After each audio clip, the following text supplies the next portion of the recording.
So at the camp again today, as per. Just going to be moving on again with the herbal tea series. Still got quite a lot to cover, so hopefully, well, I don't think we'll get them all done, just sort of because of seasons and whatnot, but hopefully get a good few done anyway. So today I'll be chatting a little bit about the about Herb Robert, which is quite a common one on, you might see it on like roadsides, hedgerows, wood edges, stuff like that. Herb Robert, its Latin name is Geranium Robertainium. I've got a few here just for sort of ID purposes. I've got some sort of younger plant with the flower. I don't know if you can see that. A little go around, sort of through the phases here really. They're quite easy to recognise as they move on. I don't know if you can see the stems quite hairy, and then they go red. So here's sort of the bottom of the stem there, quite red. So that's sort of their quite good telltale signs there on them. And these flower, I'll just show you the flower again. Oh, you might have seen that anyway. But there you go. That's the nice. And you can kind of see the sort of buds.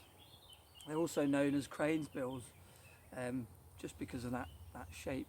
You can see the shape of that coming out because it looks like a crane's bill, obviously. So the plant itself, it's known to sort of have quite a, when you crush the leaves, it could be sort of been described as sort of a mousy, foxy smell. Probably quite unpleasant for some, or a bit minging. It's not necessarily my cup of tea, but I will be going into the tea in a minute. And the red, that's where that sort of connection comes. Red is sort of connected to blood. So the sort of English name is not really that well known where that came from, but there has been said that rubra, the Latin name, hence sort of that relation to blood and the blood colour. Again, it's quite sort of, the stems are quite hairy, which is a bit of a defence, but its main defence is the smell, which sort of will bring you into sort of like the uses for the herb itself. So like you can crush the leaves up a little bit, and that's where you'll get that quite distinctive smell. But you can use them sort of minor cuts and grazes and stuff like that. And then also it's quite good as an insect repellent as well, which again that's the plant's main defence, not the hairs as such. So yeah, you can crush them up, a bit like sort of bog myrtle that you find, especially like the guys over here in the Mourns, you'll find bog myrtle. So the Herb Robert could be used for that too. But coming straight back into the tea side of things, which is the main thing which we're trying to cover. So for a lot of teas,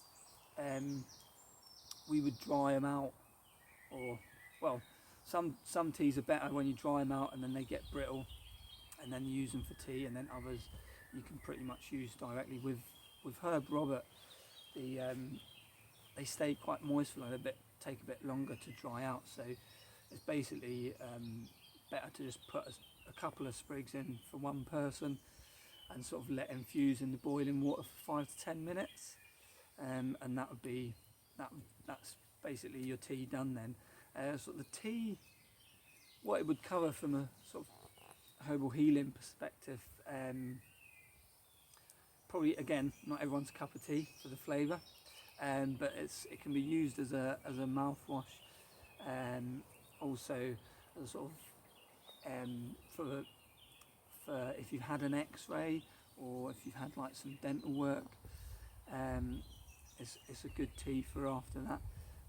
You can also use the tea to sort of, obviously once it's done and it's cold, you can actually use that on cuts and grazes as well. So and as an antioxidant.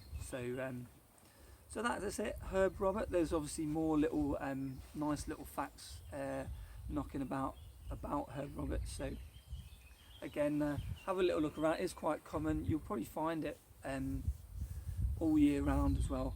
So if you are out about in the trails or in the woods, do check it out. It grows quite low as well, and hopefully you can get some for some tea. Cheers.